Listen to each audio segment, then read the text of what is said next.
Kwtal bike baye Phalwi rimani patumuni huja koktuma Phalwi phaika Romkha Khoroknwi sikao Thanao ereng Tatal Mamala Khai bike khobai Khoroknwi Romkha Lai thangnai talkisa sikang Prasanto Das finance ni bisingte pulsar bike paimani yagulo bike no Sagor Das no Phalwi rekha Phalwi rimani jorobo kok rijak tomani finance company ni jodo rang rthai Sagor rnai Sagor salkisani yagulo no a bike no Sunamura amchani Sagor meni thani Phalwi rekha Lai thangnai 23 March salmariwo a salono Radha Kishorpur thanao phai Sagor miya bike khokjaka hnei thanao mamla khlaipaika te police mamla no yagot tiye cheri naiktu mungo ongkhorka phasani horkuthuk joro Sunamura amchani Kolomsora thana police ni chubai bike no romi mankha bike ni lomborongkha TR03M 7982 police nairutumo ongkhore saimankha o bike khogitlangjak ereng thanao Tatal Mamala khlaika Sagor Das Pherengkha finance ni rang riyawi tongna bagino thanao ereng mamla khlaika Sagor Das police apati manrigui Sagor Das te Sagor meno romoi Radha Kishorpur thanao tui pheka chasalo pati mano tuyi Radha Kishorpur thanani usi Babul Das saikhna raka chasalo borokno dorbanogo tisajaknai salthamni riman sanai borokni logio saw kringjak tong aboni bol nairutungnai police বলে জানায় যে আমাদের বাইকটা চুরি হয়ে গেছে sir একটু দেখবেন তখন থেকে আমরা এটার পেছনে খুব একটা অপারেশন চালিয়েছি বাইকটাকে খুঁজে বের করার জন্য এবং তদন্ত চালিয়েছি তদন্ত সাপেক্ষে আমাদের কাছে বেরিয়ে আসে যে সাগর দাস বাইকটিকে বিক্রি করে দিয়েছে সাগর মিয়া নামে লোকটির কাছে তার বাড়ি কলমছড়া তার কাছে বিক্রি করে দিয়েছে সামান্য একটা টাকার বিনিময়ে এবং সে প্রত্যেক দিন থানায় দুদিন পর থানায় এসে বলছে আমার বাইক তো চুরি হয়ে গেছে আমার বাইক চুরি হয়ে গেছে আমার বাইক উদ্ধার করে দিন আমার বাইক উদ্ধার করে দিন পুলিশকে মারাত্মক প্রেসার তার বাইক উদ্ধার করে দিতে হবে আসলে সে বাইকটা বিক্রি করে দিয়েছে তো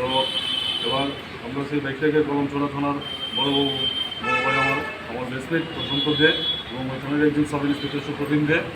এবং অন্যান্য স্টাফ তারা যথেষ্ট সাহায্য করেছে ওই এলাকায়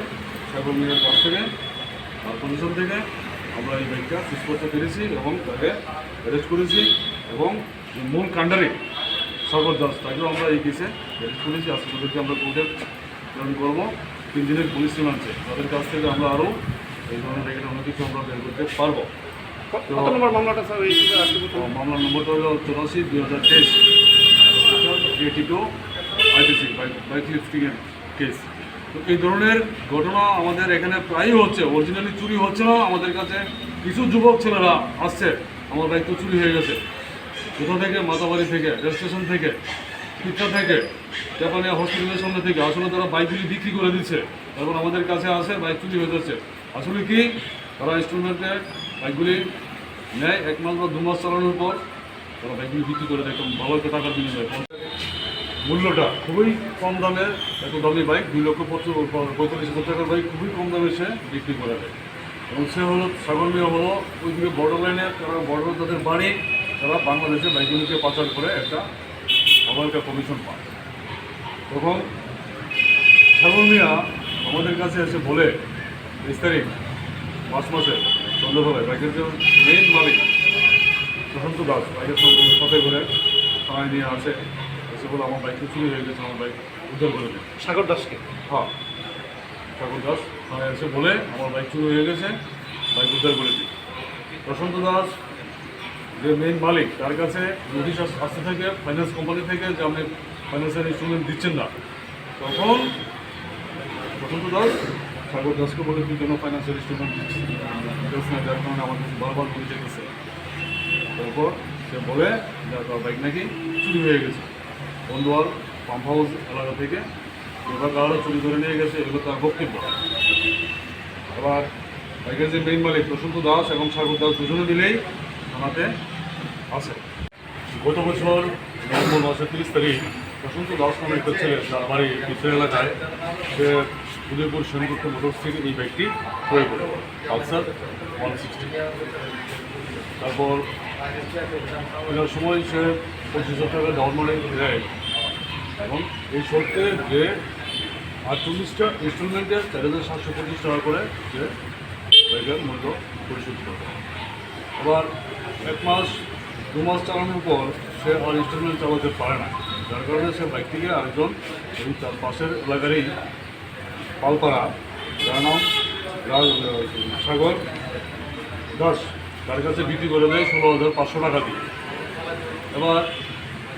সে এই কন্ডিশনে যে সে ইনস্টলমেন্ট পরিশোধ করবে, যে বাকি ইনস্টলমেন্টগুলি রয়েছে 47টা 48টা এগুলি পরিশোধ করবে, কিন্তু সে ফাইন্যান্স কোম্পানিকে ইনস্টলমেন্ট কোনো টাকা দেয় নাই। না দিয়ে সে করলো কি, 23 তারিখ মার্চ মাসের 23 তারিখ সে বাইকটিকে বিক্রি করে দেয় সাগর মিয়া নামের একটি ছেলের কাছে। তার মধ্যে একজন মধ্যস্থতাকারীও আছে সোনামলা। এভাবে সে বাইকটি বিক্রি করে দেয় টাকা, 2.5 লক্ষ টাকা, 50,000 টাকার মাধ্যমে তারা বিক্রি করে দেয়। টাকা নিয়ে তারা আমরা দেখছি আমাদের এক তদন্তে আমাদের কাছে একটা কেস রয়ে গেছে। জানুয়ারি মাসের 10 তারিখে আমাদের কাছে এসেছিল একটা ছেলে, তার বাইকটা নাকি চুরি হয়ে গেছে মাতাবাড়ি রেল স্টেশন এলাকা থেকে। ওই কেসে আমরা তদন্ত এখনও চালিয়েছি। এখন আমাদের কাছে তদন্ত যা এলো, সে বাইকটা অন্য একটা জায়গায় বিক্রি করে দিয়েছে। ইভেন আমাদের কাছে এও প্রমাণ আছে সে এই টাকাটা নিয়ে বাইরে কোথাও ভ্রমণ করে এসেছে। একটা ভালো ট্রেন্ড বাইক ফাইন্যান্স কোম্পানি থেকে একটা ডাউন মানি 10,000 বা 15,000 দিয়ে কিনলো। কেনার পর কন্ডিশন থাকে যে 50টা ইনস্টলমেন্টে তার টাকা পরিশোধ করবে। দেখা যায় কি 2টা ইনস্টলমেন্ট বা 3টে ইনস্টলমেন্ট দেওয়ার পর 3 মাস চালিয়ে বাইকটা বিক্রি করে দেয় একটা টাকার বিনিময়ে। একটা ক্যাশ টাকা করে অনেকে বাইরে ঘুরতে যায় এবং ফাইন্যান্স কোম্পানিকে একটা এফআইআর কপি দেওয়ার জন্য তারা পুলিশের কাছে খুব চাপ দেয়, আমার এফআইআর দেন, আমার এফআইআর দেন, আমার এফআইআর দেন। ফাইন্যান্স কোম্পানি এফআইআর পেয়ে গেলে বাস আছে, তাদের উপর আর কোনো লাইবিলিটি নাই। ইন্স্যুরেন্স কোম্পানি যারা ফাইন্যান্স কোম্পানিদের টাকা পরিশোধ করে দিচ্ছে, এগুলো ট্রেন্ড আজকাল। তো বহুদিন চেষ্টা করার পর আমরা এই ধরনের একটা কেস ক্র্যাক করতে পেরেছি এবং আমাদের কাছে আরেকটা কেস ইনভেস্টিগেশন আছে। দেখি ওই বাইকের মালিক খুব সম্ভাবনা প্রবল। তাদেরকে আজকে আমরা কোর্টে